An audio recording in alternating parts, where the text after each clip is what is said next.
Susan Seaforth Hayes recalls Days of Our Lives, first decade from 1965 to 1975. The fashion, the hair, and Bill Hayes' debut. The sound is unmistakable. The urgent, rhythmic tick-tock of a clock, a heartbeat counting down to moments of passion, betrayal, and salvation. For 60 years, that sound has been the gateway to Salem, a town that has become a second home to millions. But in the beginning, it was a brand new world, a canvas of black and white slowly blooming into color, where a young actress named Susan Seaforth would not only find her career, but the love of her life. Sitting in her sunlit living room, a stone's throw from the Hollywood where she became a legend, Susan Seaforth Hayes, with the same sparkling eyes and elegant poise that captivated audiences in the 1970s, journeys back. She recalls the first decade of Days of Our Lives, from its birth in 1965 to its pop culture zenith in 1975, a period defined by its daring storytelling, its unforgettable fashion, and the seismic debut of the man who would become her other half, both on screen and off, Bill Hayes. The New Kid on the Block, 1965, and the birth of Salem. There was an electricity in the air, a sense that we were building something from the ground up. Susan begins, reflecting on the show's inception. Created by Ted and Betty Corday, Days of Our Lives arrived on NBC as a gothic-tinged answer to the established soap operas. It was intimate. The Horton living room wasn't just a set. It felt like a real home. And Tom and Alice Horton, she says of MacDonald Carey and Frances Reed, were our anchors. They set the tone of family, of morality, but also of immense compassion for the tangled, messy lives of their children and grandchildren. Susan joined the cast early as Julie Olson, the troubled, rebellious teenage daughter of the beloved Julie Anderson. Julie was a firecracker. She was willful, she made spectacularly bad decisions, and the audience loved to hate her, and then, eventually, just loved her. She grew up on television, and so did I. The early years, broadcast in stark black and white, were a masterclass in character-driven drama. We didn't have the elaborate special effects or location shoots of today. We had words. We had glances. We had the power of a close-up. The drama was in the human face, in the tear that fell at just the right moment. It was pure, unadulterated acting. A palette of passion. The fashion and the hair. As the 1960s progressed, so did Salem, and nothing signaled this evolution more vividly than the transition to color broadcasting in the late 60s. When color hit, it was a revolution, Susan exclaims with a laugh. The entire wardrobe and design departments exploded. Suddenly, we weren't just characters, we were canvases. The fashion of Days of Our Lives, from 1965 to 1975, is a sartorial timeline of American culture. It began with the tailored, Jackie Kennedy-inspired suits and impeccable coiffures of the Horton women. It was all about elegance and structure, Susan notes. Then, the mod era hit Salem. I remember the mini dresses, the bold geometric prints, the go-go boots. Julie was at the forefront of that.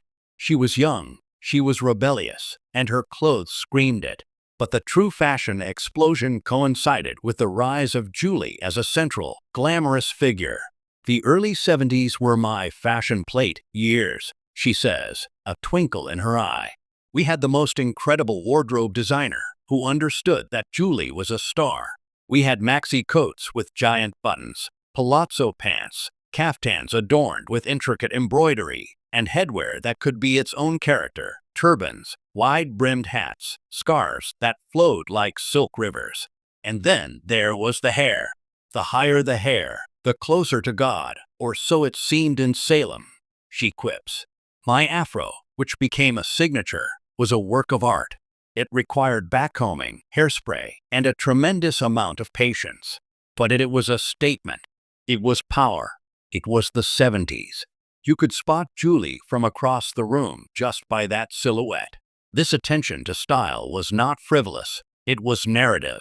What we wore told a story about who we were, who we aspired to be. Julie's extravagant wardrobe was her armor and her declaration that she had arrived, that she was a woman to be reckoned with. The fashion became part of the dialogue. The Doug's here. The arrival of Bill Hayes. If the fashion defined the era's style, one event defined its soul. The introduction of Bill Hayes as the charming song and dance man, Doug Williams, in 1970. The atmosphere changed the day Bill walked onto the set, Susan recalls, her voice softening with the memory. There was a new energy. Doug was a breath of fresh air, a crooner with a heart of gold, but with a past. He was instantly compelling.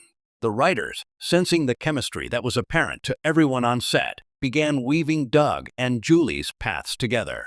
It was a controversial pairing from the start. Doug had been involved with Julie's mother, Addie.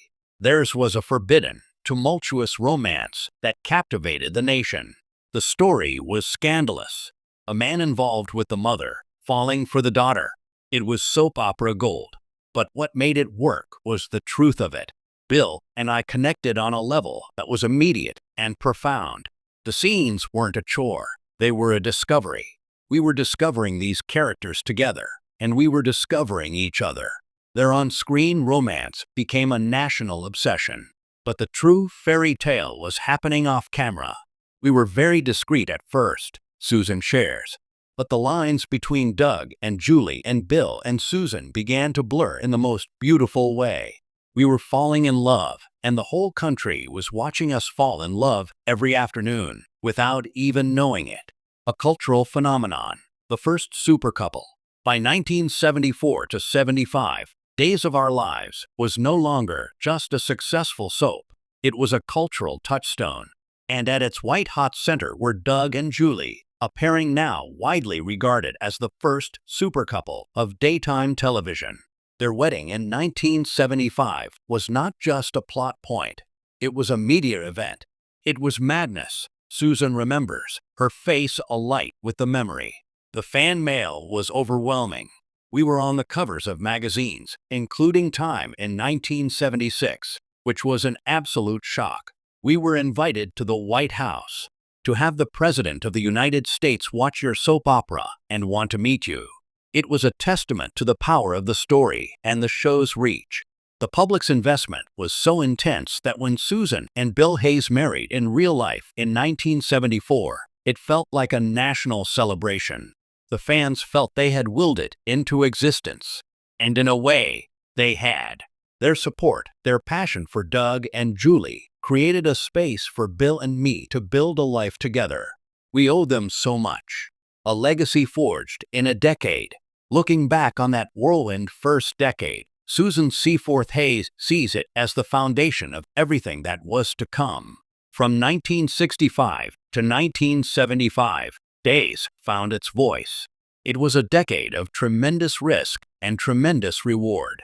We tackled bold issues, we embraced glamour, and we proved that the stories of family, love, and redemption could be both compelling entertainment and a comforting ritual for millions.